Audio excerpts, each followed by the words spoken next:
The city you consider as home is never so attractive as when you return to it after long and difficult times in other parts of the world. My name is Dr. John Watson. I had served and been wounded in the more remote regions of Afghanistan and had been discharged from the army with specific instructions to rest. The sight of London again was already working its soothing tonic. As I rode through the familiar streets, I never suspected that a chance introduction would lead me into the most amazing adventure of my entire life. Watson, old man! Hello, how have you been? It's good to see you. Not as well as you, obviously. You look great, old man. Here, you were wounded. Well, it could have been much worse. Sit down. Care for a drink? Rubber. Yes. Well, what are your plans now? Sure, nothing really at the moment. I'm looking for lodgings. Trying to solve the old problem of comfortable quarters at a reasonable price.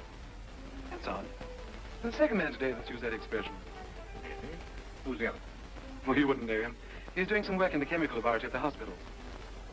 Might be interesting. Yes, well, I wouldn't mind sharing a flat with somebody if he was all right. Well, Anything wrong? Oh, no. He's rather strange. Well, what's wrong with him? Nothing wrong with Holmes. That's his name, Sherlock Holmes. Well, when I saw him this morning, he was doing some research with a corpse. Oh, what was he doing? He was beating it with a stick. I beg your pardon. Did you ring, sir? Touché, Smith. Very good, sir. What did you say this Sherlock Holmes fellow was doing? He was beating a corpse with a stick. Oh? What in heaven's name do you want to do that for? He wanted to find out if it was possible to inflict a bruise on a body after death. Why? You know? Did you ask him? It's another strange thing about this Holmes. Somehow, one never thinks to question him.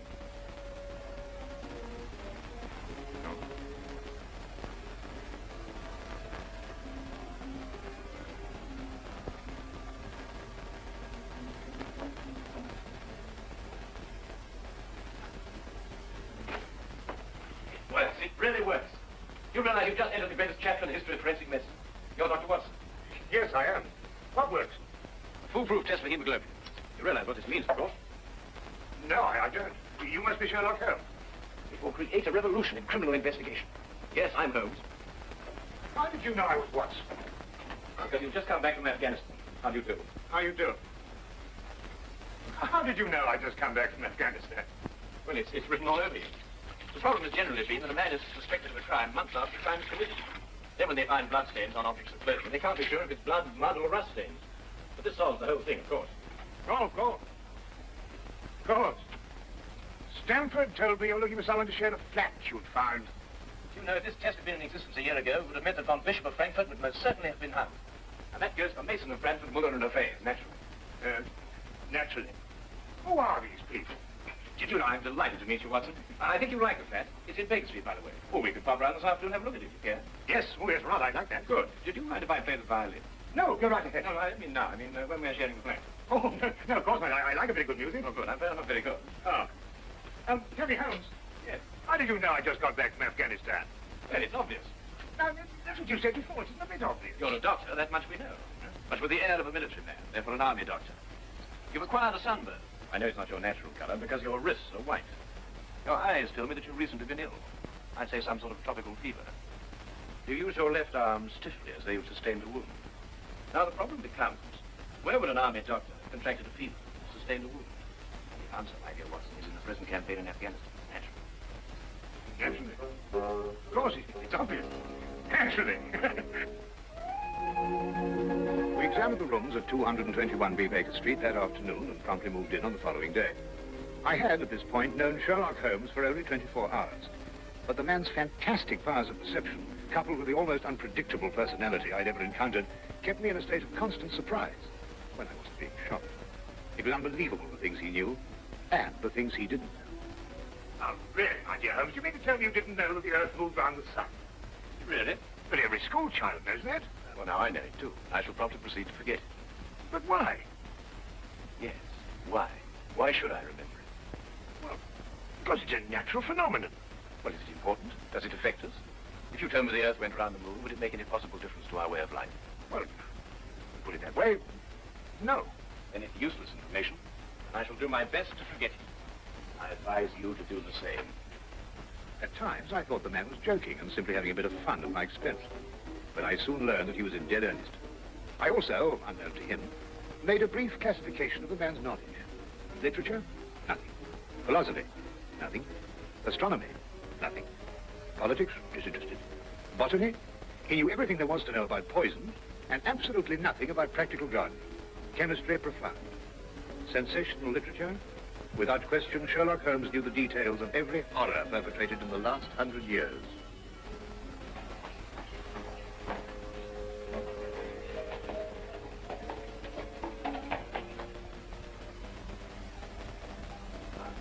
I believe we have a visitor. Really? He's coming here. I believe so. I would also say he's a retired sergeant of Marines. How do you know that? Never clapped eyes on him before in my life.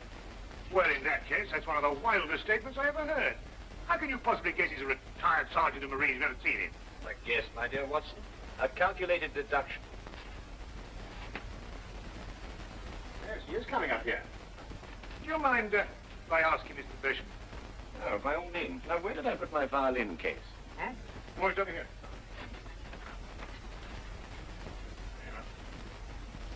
Ah, my old friend. Come in. Excuse me, gentlemen. I have a message here from Mr. Sherlock Holmes. Thank you. Excuse me. Sir? Do you mind telling me your occupation? Not at all, sir. I'm a civil servant employed by the police department. Thank you. I just wondered. Not at all, sir. How long have you been with the police department? Just a year, sir. Before that, I was a sergeant in the Marines. Good day, gentlemen. How did you know? An interesting letter, Watson. A very interesting letter. Perhaps you'd like to come with me. Where? To catch a murderer, of course. Of course.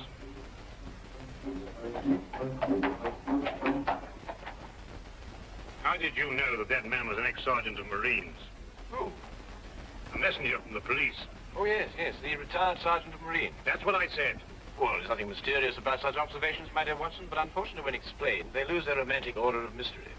My decision was based on observation and logical deduction. The man had a large anchor tattooed on the back of his hand. This was visible from our window. I admit I didn't notice it at the time, but since you mention it, I think there was an anchor. Oh, there was indeed. He also wore regulation sideburns and had a slight nautical roll. Thus, I judged him a Marine. Oh, yes, I grant you, plenty of refinement of guesses one makes every day. Don't be so disgruntled, Watson. Test your own powers of observation. We are entering the perfect situation. Oh, what are we entering? A house that holds a murdered man.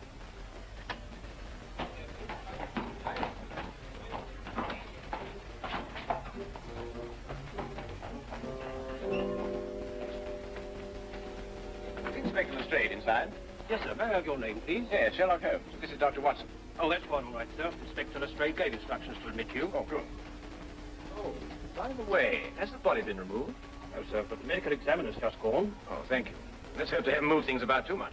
The police forces of the world seem to have an organized science of messing things about. Oh, I wouldn't say that. So then, move along there, everybody. Move along. There's nothing to see today. I don't know. I swear I don't know. I tried to help him. Don't you believe me?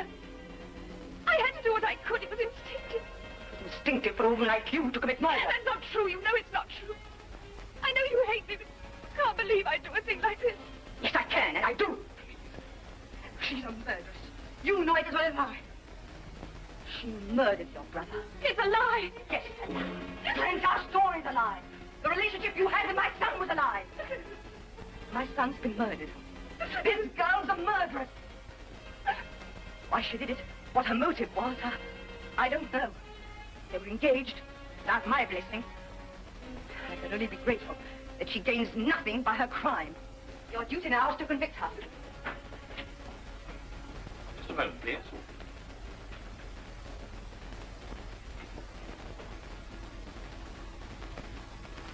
Notice the angle of incision, Watson. Yes. And the force of the blow and the general penetration in the upper region of the chest. How long would you estimate before loss of consciousness? Well, it's difficult to say. 30 seconds. Minutes. Oh, between the two. I see. And death? Shortly thereafter. 2 minutes. 3. 3 or 4, I'd say. Thank you, Watson. Well, take him out. Ah, forgive the interruption. I would prefer to have been invited before the body had been moved. I thought you'd be interested, Holmes. Oh, thank you, Lestrade. Well, may I introduce my friend, Dr. Watson, Inspector Lestrade of Scotland Yard? How do you do? How do you do? So you're completely stuck, Lestrade? What do you mean? Well, you thought I'd be interested. Why don't you admit it? You're in a jam. Make some cabinet work, don't you think? What you say isn't exactly true, Holmes. I've done you a favor. This is an interesting case. Of course, there are one or two unexplained details, but I don't believe it'll be long before we're What's clear. your principal problem? There's no motive. I found this girl with a knife in her hand. My brother lying dead on the floor. I found Peter on the floor. I tried to help By stabbing him? by removing the knife. Anybody would have done the same thing. I loved him. Oh, my dear young lady, there's no cause for you to alarm yourself. No one's accusing you of, well, of what happened.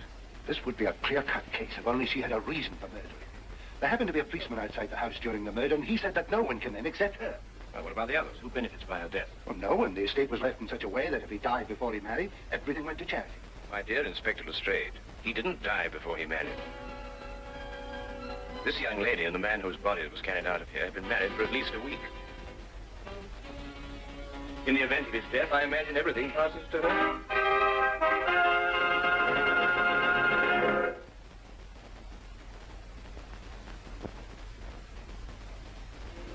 And now we return to the case of the Cunningham Heritage. How did you know they were married? Weren't you?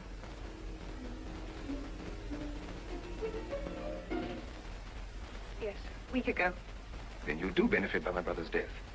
You're his heir. I don't know if I am or not. I only know I didn't kill him. I swear I didn't. Where were you married? We went down to Brighton last weekend. Well, why didn't Peter say anything about it? I don't know. He asked me not to say anything, so of course I didn't. I'm afraid, young lady, I'll have to ask you to accompany me to headquarters. Stand.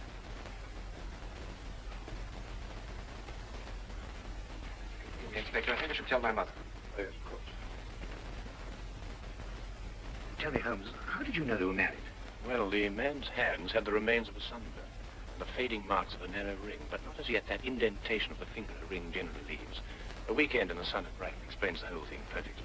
I didn't notice these things. Yes, I know. The young lady's hands were also sunburned, and to the same degree. Then the case is solved. Yes, it would appear so, wouldn't it? What are you looking for? You see that? What? Here, use this. Why, that's only the cut in the carpet. Yes, but it's a fresh one. Yes, but what does it mean? That's a good question. You'll stop looking for clues now, Holmes. Ah, you solved the case, then? Completely. Oh, splendid. Seems this girl had a record. 9 months in the woman's prison in Holloway, from the 21st of February, 1892, to the 21st of November, 1892. She was employed as a governess and convicted for stealing £300 from her employer. It's quite true. I knew you'd find out sometime. I made a mistake 5 years ago, but I paid for it. But Peter knew all about it before we were married. I never tried to hide it from him. You didn't know what else you had in mind. I had nothing else in mind except that I loved him. I'm afraid I must ask you to go with the officer, miss. Rather madam. Well, that's how I like my cases. Fast and simple. Oh, indeed. You must tell me some more about it. Well, there's nothing to tell, really. Her story was that Peter asked her to call here at 10 sharp. She arrived, found the door open for her, came in here and found him writhing on the floor with a knife in his chest. She screamed, pulled it out, and just then Brother Ralph walked in. Peter died without saying another word. So she stabbed him for the inheritance and was caught in the act. Simple. Well, holding all along. Couldn't be simpler, could it, Watson? I still think it's a tragedy. Yes, but my job, Dr. Watson, we run up against it all the time. Yeah? No, thank you. Well, I suppose you had some amazing adventures. Yes, but one learns to have a real philosophy of life and get a good perspective. Yes, I suppose. But just the same, I think it's a pity. Just another case of a clever girl being too clever. The clever girl who intended to murder her husband, she certainly chose the most stupid possible way to commit the crime. What was that? Well, what's this? Checkbook. Oh, amazing deduction, Lestrade. Look, So Peter Cunningham drew a check for £1,000.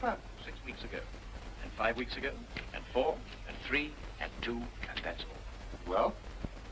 They're drawn to cash. Well, I don't get your point. He was a very rich man. Well, it's a great deal of cash. It was his own money. I suppose he could do what he liked with it. You may have hit the proverbial nail, Lestrade. Now, look here, Holmes. You're trying to start something that just doesn't exist. I think so. I have a great deal of respect for your opinion, Holmes, but your trouble is that you can't leave things alone. If there isn't a mystery, you have to make one or you're not happy. You're right, I'm not happy. There are marks on the carpet indicating a struggle. The man whose body was carried out of here was over 6 feet in height. If he had struggled with a girl who had left here, I don't think he'd have lost. She surprised him. Oh, but he was expecting her. That's her story. I'd say she sneaked up on him. Well, it stabbed him in the chest. How do you sneak up on someone and stab him in the chest, Lestrade? Now, look here, Holmes. You're trying to start something and I just won't stand for it. That girl's a jailbird, and she's guilty, and she's going to hang. And that's the end of the case. I see Inspector Lestrade is up to his usual mental gymnastics, trying to hammer square pegs into round holes. Well, it's been a great pleasure meeting you, Inspector. I warn you to keep away from that man, Holmes, or you'll be insane in less than a week.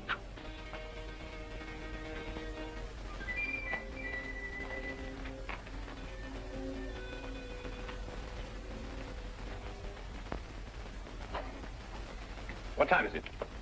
Oh, 10:30. Perhaps you'd like to take a little stroll with me. Why? I'd like to investigate this afternoon's affair a bit further. Oh, yes. I'd like that. I thought you'd forgotten about it. Not at all. I've been thinking about it all evening. Shall we go? Then we must exchange our thoughts en route. Where are we going? To the Cunningham house. I didn't know you made an appointment there. No, I didn't. What do you expect to see? No one, I hope. I'm terribly sorry, Holmes. I don't understand what you mean when you say you want to go to the Cunningham house and you don't. You can't do that. What? Well, you can't break into the house. Why not? It's against the law, that's why not. Why, if we're caught. That's it. What is? If we're caught. But that's against the law. If we're caught, it's against the law.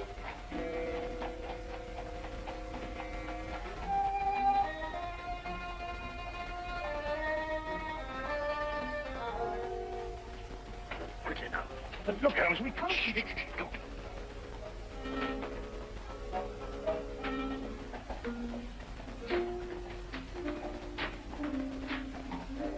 Good evening, Inspector. Good evening, Sergeant. Everything all right? Yes, sir? I just thought Sherlock Holmes might have dropped by. Where'd you get the key? The key's a burglar's too. A burglar's too? Street clear? Yeah.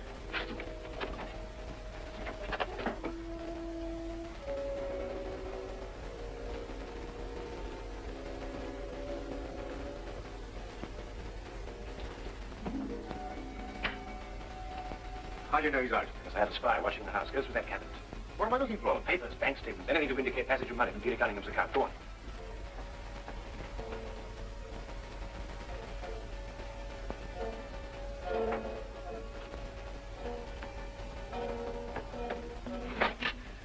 It's absolutely ridiculous. Looking for something and you don't know what in order to catch somebody and you don't know who.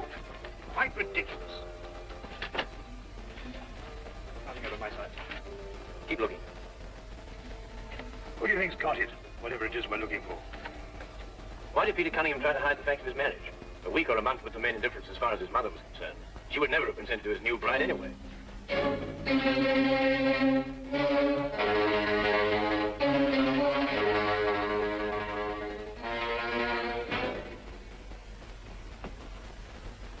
He married her to prove to me that my blackmail wouldn't stop him. And then he withheld the fact in order to give me 1 week to clear out of the country before he exposed me.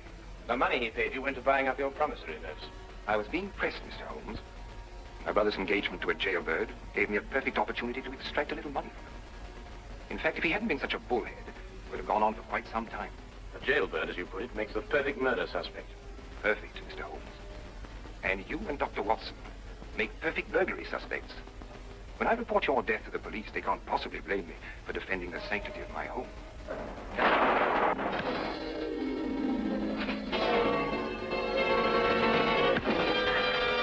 Well done, Watson. Oh, I could have done a bit better on you. It was my bad shoulder. Quite all right, Watson. Think no more about it. So that's our murder. Yes, the only possible one, of course. Only a man could have struck that blow. Peter died, as you say, within 3 or 4 minutes. And there was a bobby outside the whole time. Yes. Crystal clear. No, really obvious. Well, what do we do now? What's going on here? Who fired that shot? You will sit with a good inspector, and with the aid of our evidence, a bit of logic, and a few simple diagrams, we will endeavor to convince him that night follows day, and that 1 and 1 inevitably makes 2. How did you two get in here anyway? Now, Inspector, calm yourself, calm yourself. Come, sit down. Now, there's a good fellow. Sit right here. Now, you see, we have a great deal to talk about. Also present with Inspector Lestrade was Dr. John Watson and a personal friend of the inspector's, Mr. Sherlock Holmes. This is ridiculous. It's fantastic. This is the way it happened at all. This will revolutionize investigation, Watson. This whole account is a lie. Fingerprints, Watson. That's the coming thing. Oh, nonsense. What are you going to do about this? It's more research. Here, give me your fingers on this sheet of paper. Oh. Were you going to sit there with these disgusting little smudges and let them get away with this? Beg your pardon? Well, I won't. They're going to hear from me. Brilliant Inspector Lestrade, indeed. Why, it took you 3 hours to convince that bonehead. I don't know. Never in mind his eyes by her. He was innocent.